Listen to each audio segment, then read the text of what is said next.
Pag-ibig MP2 is a bad investment in 2026. That's according to my personal opinion. Hula ko lang, okay? Pero actually hindi siya pangit. Para sa hindi lang siya ang the best passive income investment in 2026. Pero pag computein mo yung yield on cost ng MP2, mataas siya, no? And itong yield on cost na to is computed as early as 2021, fast forward ng 2025. That's 9.24% na yield on cost. So ano ba yung yield on cost na yan? Mamaya pag-usapan natin, okay? But first, quick stock market update muna. So, sobrang lakas ng PSEI sa start ng 2026. And this could be one of the reason why MP2 is not a good investment in 2026. Baka naman PSEI or investing in the Philippine stock market is the better investment in 2026. Ano to ha? Diba? Kala ko ba daming issue? Bear market, ganon-ganon. Bakit pangat na siya? Well, ganyan talaga yan. Hindi mo na mamalayan. Gumagawa na yan ng bull run. Pagod nang magbenta yung mga investor dyan, di ba? And mas trip na nila ngayong bumili. Ganun yun. Di ba? Hindi mo pre-predict ano yung magiging cycle niyan. All I know is that undervalued ngayon ng PSEI. Yung PSEI as a whole. And maski yung madaming companies outside PSEI are also undervalued.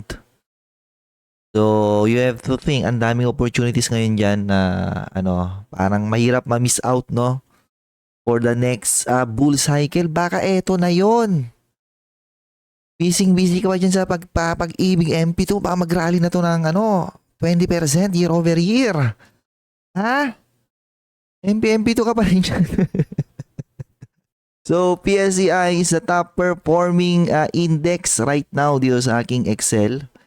Beating the US, wala pang 1%. Beating emerging market, no? Less than 4%. Beating Southeast Asia, 2%. Beating total world, less than 2%. And maski ako, tinatalo niya, 2.44% ako year to date. Pero the bottom line is parehas kaming positive. So, still, nag-compound pa rin yung aking portfolio value. And actually, madami pa yung kakaining bigas, no? Dami-dami pang habulin yan or gagawing outperformance para mahabol niya yung aking, yung aking mismong performance. Pero for this video, ang gusto kong i-highlight ngayon is yung passive income. Diba kasi yan naman yung goal mo pag invest ka sa MP2. That passive income. Pero alam mo ba that you can compound your passive income faster in the equities market than putting it in MP2? Uy. Mamaya share ko yung comparison ng aking passive income.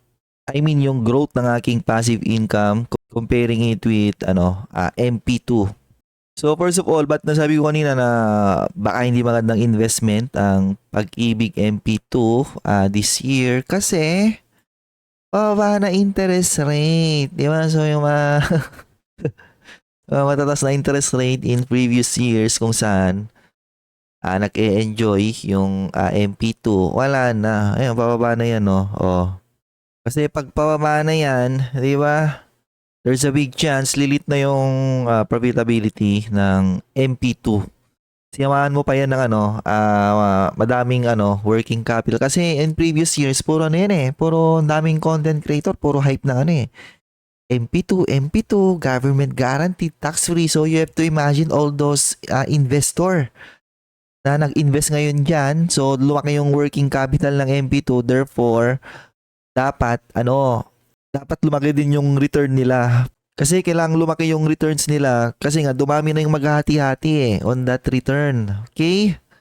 So, kung dumami yung mga naghahati-hati and then to meet yung return nila, 'di ba? Doon na ano, doon na lumilit yung yield ng MP2. So ano ba ginagawa ng MP2? Eto, 'di ba? So una-una housing loan, majority ng kanilang pondo or funds is dedicated to housing loan. Kung bababa na yung prevailing interest rate, 'di ba? Naturally dapat babagsak din 'yan or magko-compress din yung margins nila diyan. And on top of that, pwede rin daw nilang nakakatakot nakakatakot basahin eh. The funds are channeled into sound investments like housing, infrastructure, and other state-backed initiatives ensuring security. And yung mga details na doon, hindi raw nilalagay sa public always. So, okay, so you have to trust the management of MP2 na yung mga pondo na yon may papaikot nila, okay? So, low risk, high return, government guaranteed, tax-free. Yan yung pinaka-main yan eh. Pinaka-main tawag nito. Pinaka-main highlight sa kanya, no? Yan lagi yung ina-highlight ng mga gumagawa ng videos or topics about MP2. Ngayon, eto na, ginawan ko ng computation yung yield on cost ng MP2, assuming ako yung nag-invest and assuming yung pera ko instead of putting it in the equities market, nilagay ko lahat sa Pag-ibig MP2. So ano ba yung yield on cost na yan? Yan yung pina-best metric mo, no? Kapag isa kang passive income investor, dapat alam mo yan. Yan yung pina-best metric mo para matrack paano nag-improve yung passive income mo sa mga investment mo. Kasi ang yield on cost, ang sinasabi niyan, ilan yung passive income mo ngayon or yung latest annual passive income mo in relation to the total original investment na nilagay mo dyan plus all of the deposits na nilagay mo in the succeeding year. So, pag dinivide mo yung dalawang yon and percentage mo, yun yung yield on cost. So, here's an example. Assuming naglagay ka ng kunyari 1 million sa year 2021. So, for the first year, syempre, karoon ka dyan ng passive income. And yung passive income mo na yon, nire-reinvest mo lagi. Year 2, passive income, nire-invest mo lagi. And then by year 5, ang natatanggap mo na dividend, syempre nag-grow na siya into 92,000. So itong 92,000 na to, i-divide mo sa original investment mo. That's your yield on cost. Yan yung pinaka-main metric para makita mo talaga kung gaano kabilis mag-grow yung passive income mo. Or I should say, gano'n na kalaki yung yung nag-grow niya, 'di ba? For that span of years.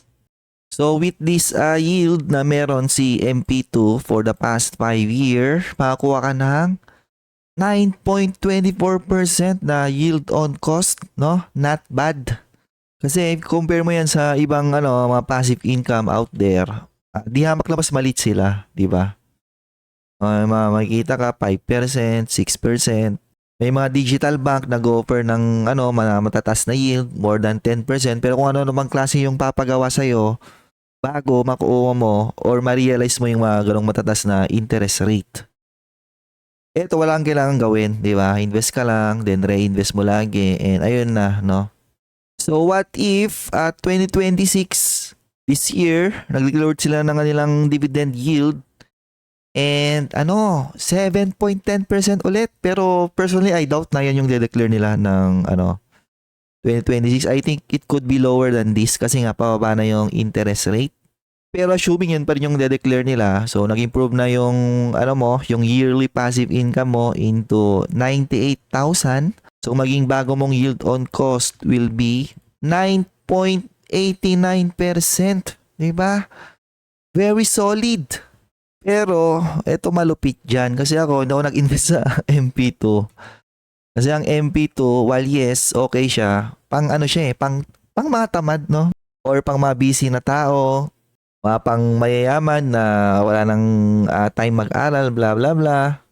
Pang mga matatanda, yun, pwede sa kanila yan, okay? Kaya ako, I put my money in the equities market.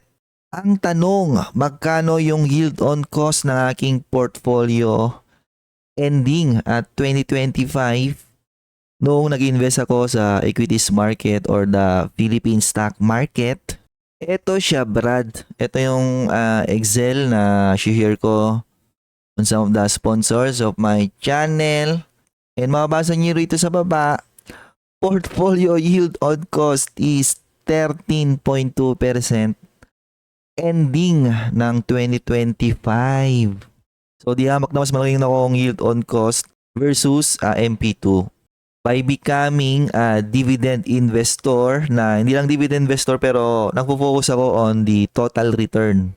Kasi para ma-compound mo ng tama or ng mabilis yung passive income mo, you need to consider the total return aspect. Na yung total return aspect na yon, na-discuss ko yan on one of my content write-up in Patreon. Nandito yon. Okay.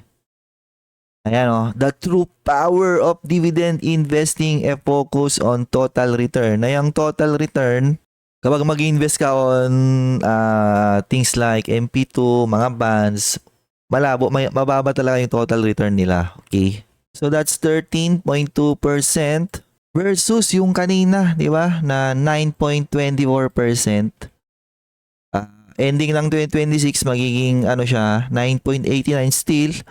Mas mataas pa rin yung ko, di ba? Yung yield on cost ng aking equities portfolio.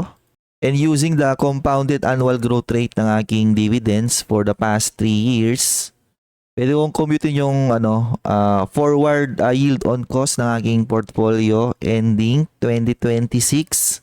So para ma-compute ko yan, that's 13.2 multiplied by 1 plus eto okay.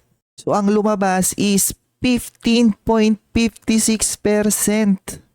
15.56% better than 9.89%. So makita nyo rito, 9.89 minus 9.24. So nag-increase siya ng 0.65%. Eto, 15.56 minus 13.2. Nag-increase siya ng 2.36% and dahil mas mataas na yung base neto, mataas din yung aking compounded annual growth rate. So mas mabilis mag-parabolic yan, di ba? Ibig sabihin, you invest in the equities market and alam mo yung mga binibili mo na companies and you consider the total return aspect ng isang investment portfolio. Kesa nag-focus ka lang on high yield, blah blah blah, makikita mo that mabilis talaga siyang mag-compound year over year. And ang usapan natin doon is passive income pa lang. Okay. Wala pa yung capital appreciation gains na sobrang laking bonus noon. Na baka this year, baka ito na talaga yon, Brad. Tulog-tulog yung pera mo sa MP2 yan ba? Hindi mo namamalayan. Ito na yung bull run ng PSEI. Pag-iwanan ka na naman, boy. And if you want exclusive investing related contents in the Philippine stock market, check the pinned comment.